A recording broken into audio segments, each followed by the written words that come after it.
Difícil, hein? Ou deixar o óculos aqui, porque provavelmente vou precisar.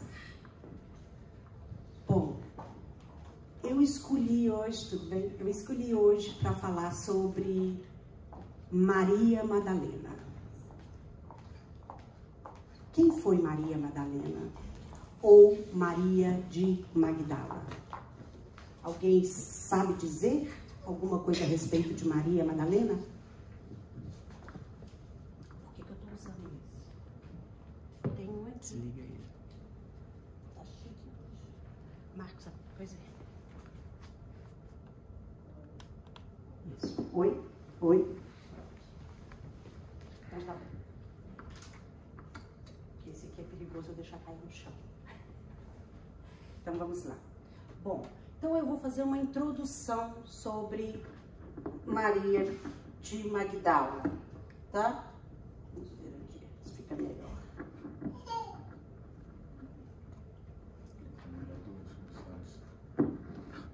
Oi? Tá dando pra ouvir? Aí eu falo alto, né, gente? Não faz diferença. Tá tudo bem. Eu falo alto do mesmo jeito. Bom, então assim, quem foi Maria Madalena? Todos já ouviram falar, todo mundo conhece, sabe alguma coisa a respeito. E o que eu vou falar aqui vai ser a respeito de Maria Madalena no Evangelho. Segundo Mateus, Marcos, Lucas. Eu não vou falar nada mais além do que outros evangelhos de Maria Madalena, apócrifos, não. Não vamos entrar nessa área. Então vai ser somente o que está dentro dos evangelhos, que é Lucas, capítulo 8, versículo 1, capítulo 24, versículo 1, Marcos, capítulo 16, versículo 1, João 19, capítulo 19 e capítulo 20. Mateus tem 3 partes do evangelho dele que ele cita Maria Madalena. Então vai ser sobre essa Maria Madalena que eu vou falar, tá? Então vamos lá. A Maria Madalena, nessa época, Maria era um nome comum. Então, muita gente se confunde as Marias da Bíblia com a Maria Madalena, mas isso também eu não vou entrar em detalhes. Porque são várias Marias e ela foi taxada de várias coisas. Então, o papel que Maria desempenhou no Evangelho com Jesus, no cristianismo primitivo, foi de libertação da mulher. Porque ela era uma mulher que era rica, que tinha posses, e além disso, ela dava sustentação o pessoal, os apóstolos e todo mundo que caminhava com Jesus, ela tinha aquilo ali, como sustentar aquilo ali. Então, e Maria Madalena, ela era dotada de uma sensibilidade indescritível, tá? Tanto que ela tem ela tinha muito entendimento com Jesus, que até alguns apóstolos tinham ciúme dela, tá? Porque ele conversava muito com ela. Talvez por ser mulher, né? A gente tem mais, né? Homem é mais torto, né? Então, assim, a Maria Madalena, na sua época, ela era uma pessoa revolucionária. Por quê? Não, vamos começar. Vou falar do nome, Maria de Magdala, tá? Magdala era uma cidadezinha de pescadores na província da Galileia, tá? E era hoje chamada da Judéia, hoje Judéia, e era centro de pescadores. Então era só, no Mar da Galileia, era só pescador, muito dinheiro entrando e saindo, tá? E o nome de Maria Magdala é um adjetivo de cidade, que ela era da cidade de Magdala. Não, ela não tem sobrenome, ela é Maria de Magdala. O de Magdala é que ela veio de Magdala. Porém, isso era normal, esse tipo de adjetivo era normal para homens naquela época. Mulher não poderia ser de cidade, ela tinha que ser mãe de Jesus, mãe de Tiago, irmã de seja lá quem for. Os adjetivos que ele usavam era assim. E homem, sim, aí podia ser Paulo de Tarso, Judas Iscariotes, que era de uma cidade que chamava Iscariotes, né? Então, esses eram os adjetivos para homens. E ela, com a importância dela com Jesus e todo o apostolado, ela tinha esse adjetivo também, de Maria de Magdala. Tipo assim, jogando por terra tudo que na época eles não queriam que uma mulher pudesse ter, tá? Que mulher tinha que ser submissa, não poderia ser de sucesso, tinha que submeter ao marido, né? Que era da época. Então, até Maria, mãe de Jesus, né? Eles falam assim, Maria de Nazaré. Mas a Maria, ela, na Bíblia em si, se você ler todo o Evangelho, não vem escrito nenhuma parte que Maria, mãe de Jesus, é Maria de Nazaré. Ela é Maria, mãe de Jesus, tá? Então, para a mulher, era esse denominativo que eles usavam. O adjetivo filha de, casada com, né? Ou o sobrenome da pessoa com que ela era casada. Então, aí nesse ponto aí, a gente já podia perceber que ela já tinha algum poder de alguma coisa, tá?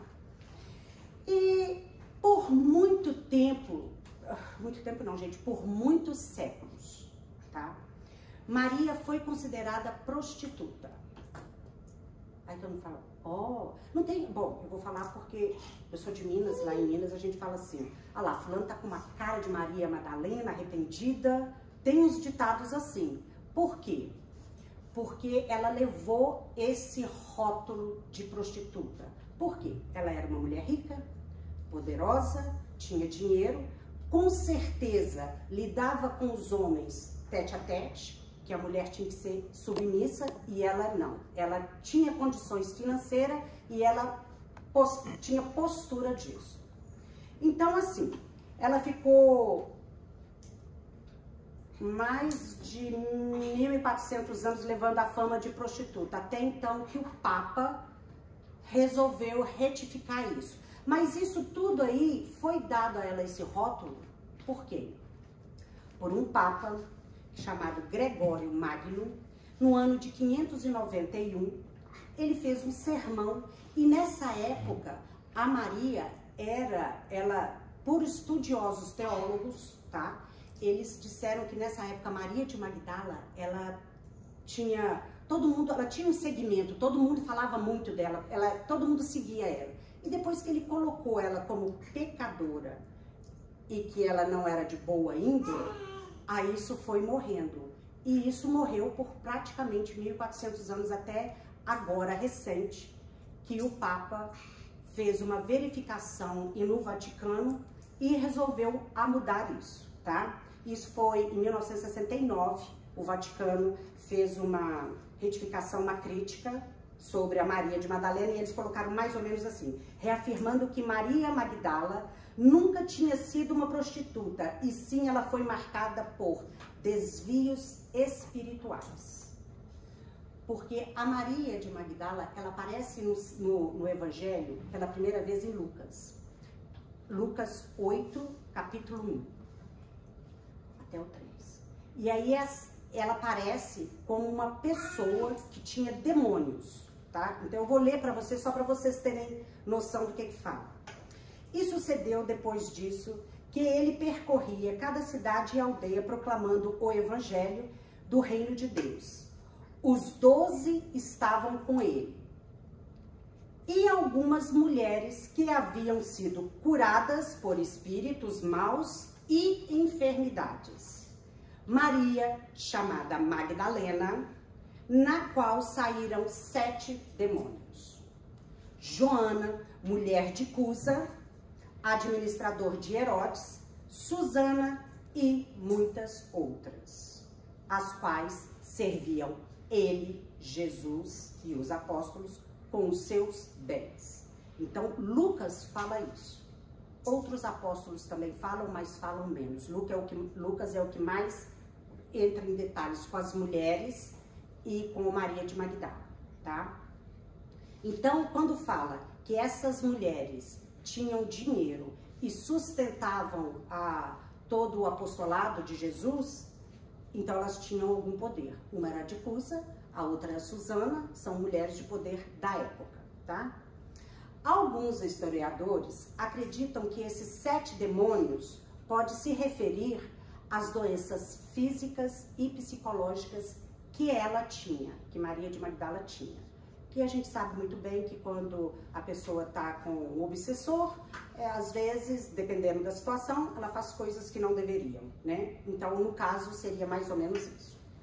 E aí, a expulsão desses espíritos por Jesus a curou, libertou das amarras que aprendiam a uma vida de sofrimento e marginalização.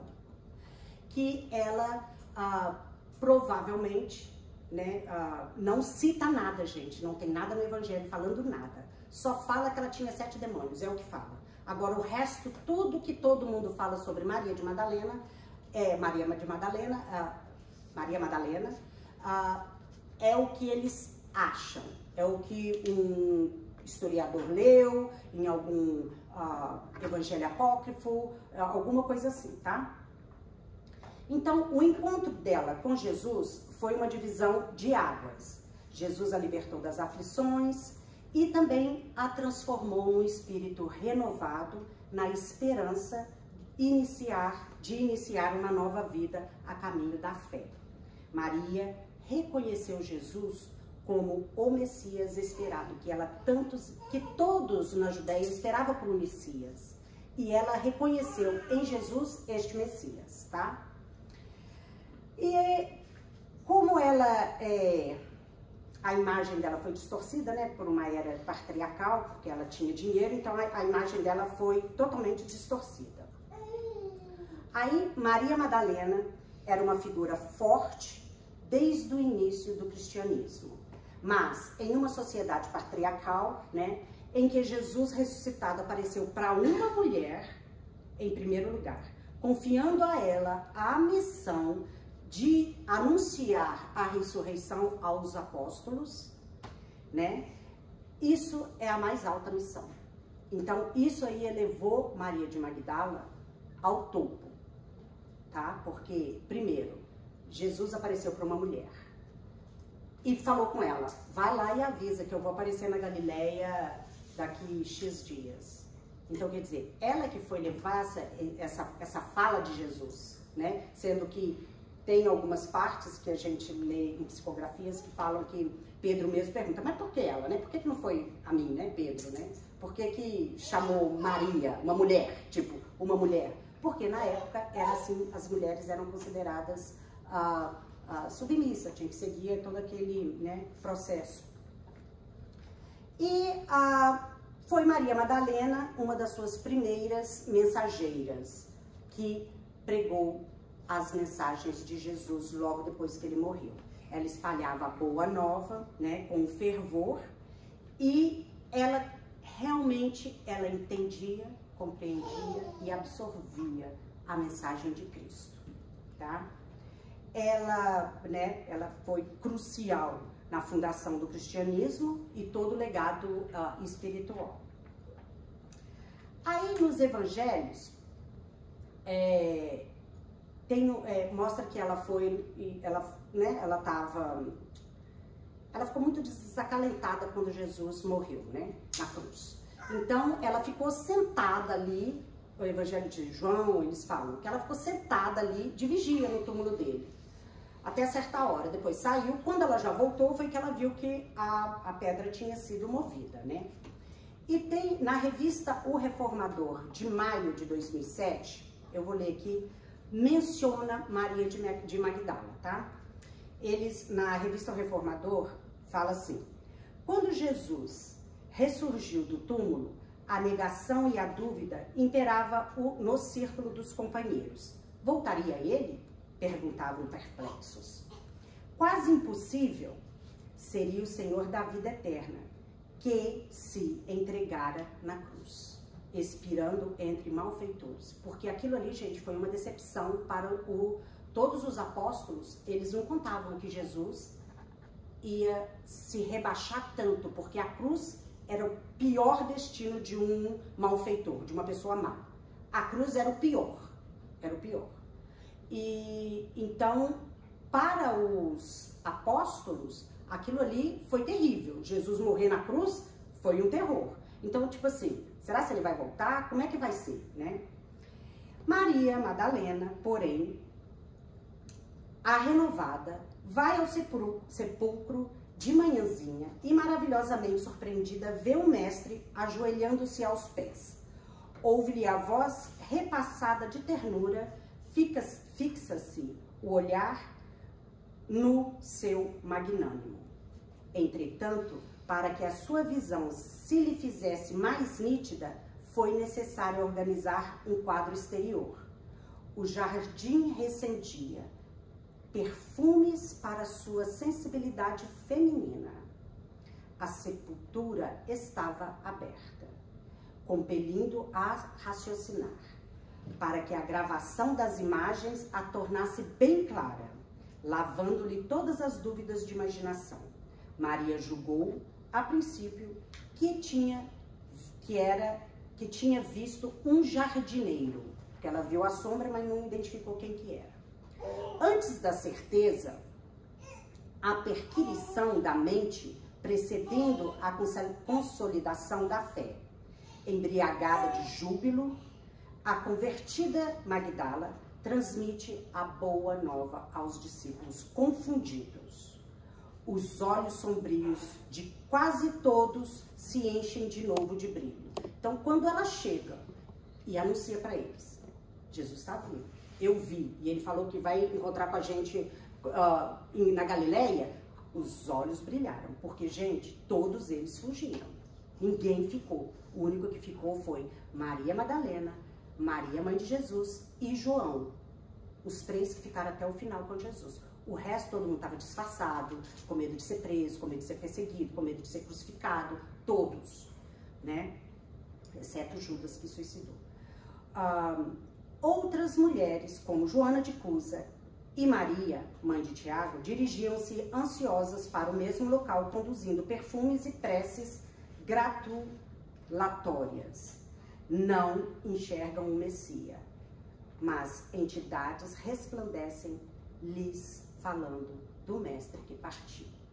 Isso foi ditado pelo irmão X, psicografado por Chico, no livro Luz no Lar, capítulo 7, página 28, tá?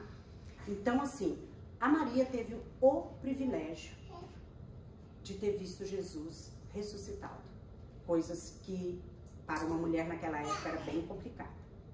E Maria também, ela viajou, logo depois que Jesus encontraram com eles, na Galileia, ela viajou e foi...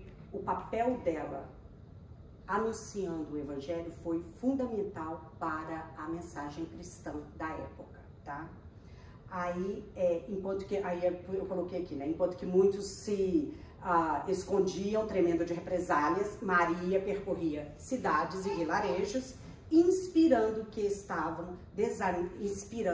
que estavam desanimados e temerosos. Ela convocava todos a fé e a ação, né?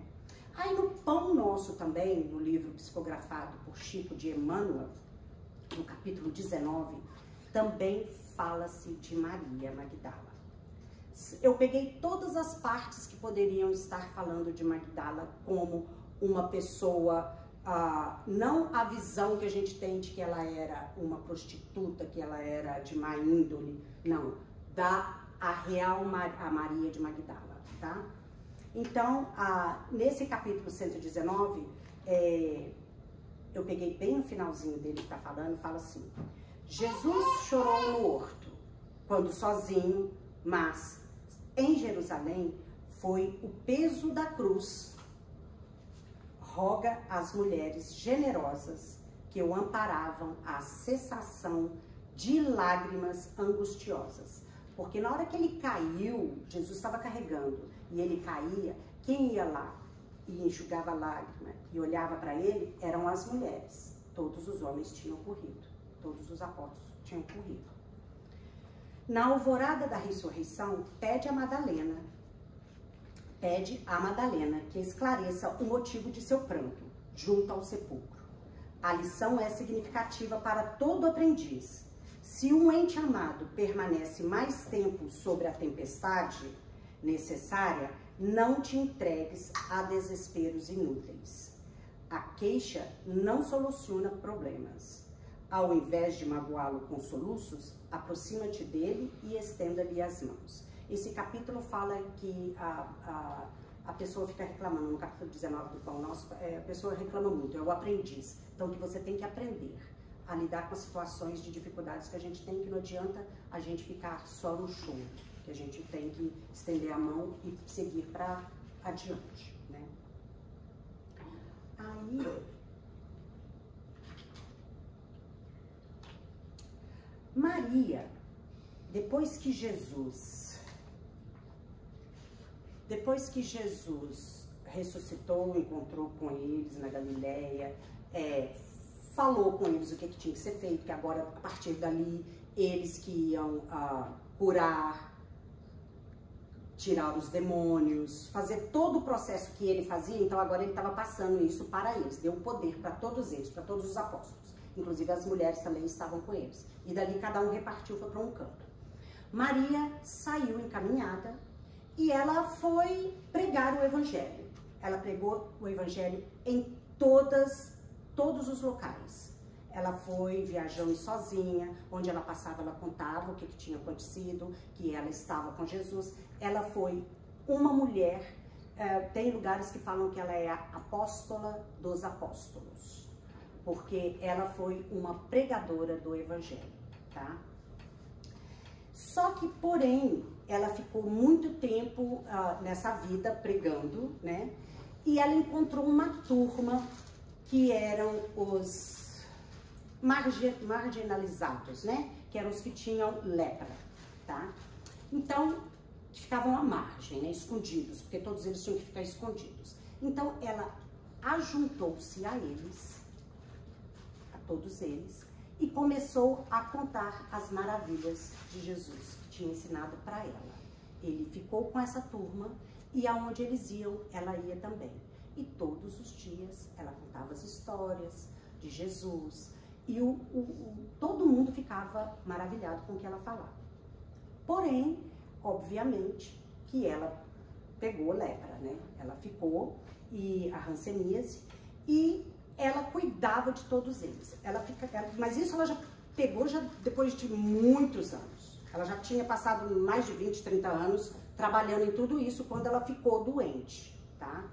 E ela ficou bem doente, porque ela cuidava de todos eles, das feridas, ela cuidava de todo mundo. E ela ficou bem doente. Então, nos seus últimos dias de vida, vamos dizer assim, ela encontrou forças o suficiente, porque ela estava em um ponto, e ela voltou para Efésios, onde estaria a grande amiga dela, Maria de Nazaré, que era a mãe de Jesus. Então ela voltou porque João já estava morando com Maria, numa casinha em Efésios. Então ela voltou para lá com muita dificuldade e passou os seus últimos dias com Maria de Nazaré, tá? E ali, né, tem uma parte muito bacana, que é no finalzinho do capítulo 20 do livro Boa Nova, que fala que no momento em que Maria de Magdala está para desencarnar, ela está naquele meio termo, né, de ir e não vir, assim, de sair, e Jesus dá a mão para ela e fala: pode vir, Maria, eu estou aqui, eu estou aqui com você. Aí ela olha e fala: mas é você, Senhor? Aí ele: sim, você conseguiu, tem essa fala, até arrepiei, tem essa fala, você conseguiu passar pela porta estreita, pode vir. E ela segue com Jesus. Então, quer dizer, o espírito dela era tão grandioso que quem nada mais, nada menos foi buscá-la, resgatá-la, Jesus, né? Então, só daí a gente já vê aí, né, o espírito dela, né, como era. E aí, tem uma mensagem que fala de Maria na parte de João. João foi o que menos falou de Maria. Ele fala muito pouco de Maria. E Mateus é o que fala mais. Ele toda hora cita o nome de Maria em Mateus. fala quando ela estava aos pés de Jesus na cruz, que ela só estava os três ali. Então, os apanhados que eu fiz foram só do Evangelho. Eu não quis entrar em detalhes, porque tem muitas coisas que não são bacanas de se falar de Maria. Então, assim, o que a gente pode tirar de Maria? Que uma pessoa de constância, de aprendizado, ela aprendeu tudo o que podia, Jesus estava sempre com ela, ela teve no Monte Sene, ela que foi que conversou com ele na hora da oração, ela foi lá conversar com ele, e isso fazia os apóstolos ficarem com ciúme dela, porque ela o entendia, e os apóstolos eram mais rude, eles não entendiam as parábolas de Jesus, tá? Então, o que a gente pode pegar, né, compartilhar com os que convivem conosco, em lição de Maria, de Magdala, não Maria de Nazaré, né?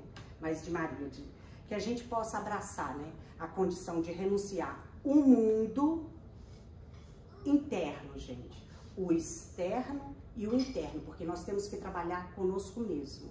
A gente tem que voltar para dentro da gente e redescobrir o ser humano que a gente é, a melhor parte de nós mesmos. Então, a gente tem que entrar para dentro de nós mesmos e ver o que eu posso fazer para seguir Jesus.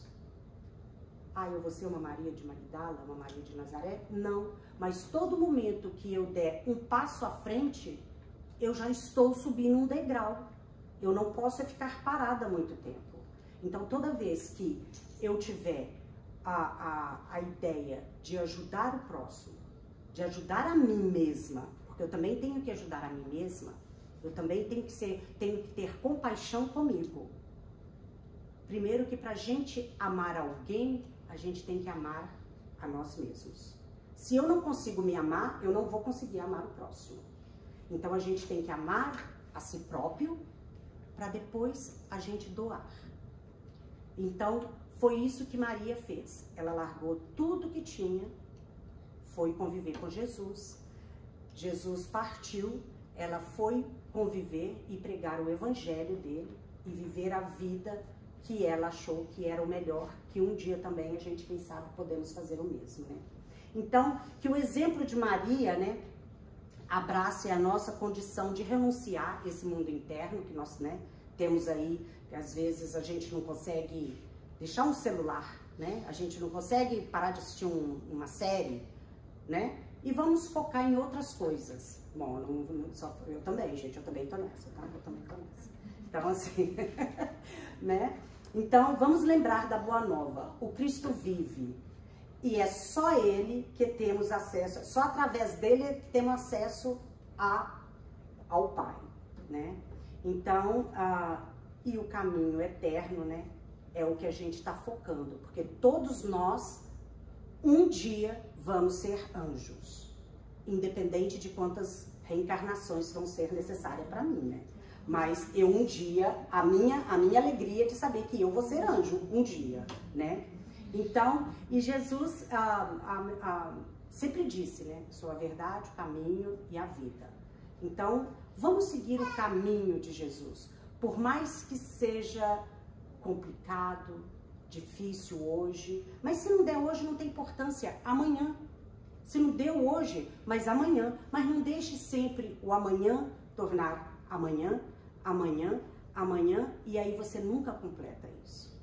Então vamos sempre pensar em sermos exemplos de alguma coisa, dentro de casa, com o marido, com alguma coisa, né? Então vamos tentar mudar.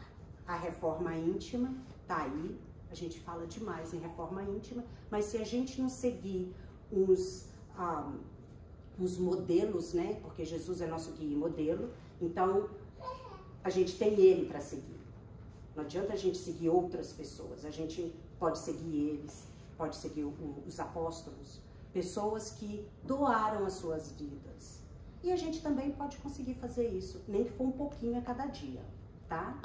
Então, o que eu tinha para trazer de Maria era isso. Espero que tenham tirado. Alguém tem dúvida, alguma coisa que queira saber? Porque ela foi considerada por muito tempo só coisas não boas, vou falar assim, coisas não boas.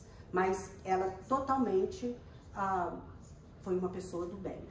Então, que a gente possa também ser uma pessoa do bem. E mesmo que a gente foi ontem uma pessoa do mal, o importante é o hoje, é o agora.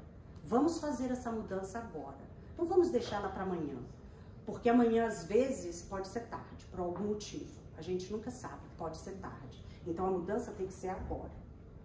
Ah, mas tá difícil. Sim, sempre é difícil. Quando a gente quer mudar, hoje eu estava conversando com uma pessoa e a gente estava falando sobre isso, que quando a gente quer mudar, tudo atrapalha. Quando a gente quer vir para o centro, tudo atrapalha. Então, é complicado. Tudo acontece naquele dia que você tem que fazer aquela coisa que você programou, que vai fazer uma coisa boa para alguém, ou que você vai no seu templo, aqui no centro, ou na igreja, em qualquer lugar. Então, a gente tem que ter a noção de que a gente tem que estar pronto para os obstáculos. E aí a gente vai seguindo aos pouquinhos. E a gente vai seguindo com fé, como Maria, né? Então, eu gostaria de agradecer a paciência de vocês. Muito obrigada. E agora a gente vai para os passos.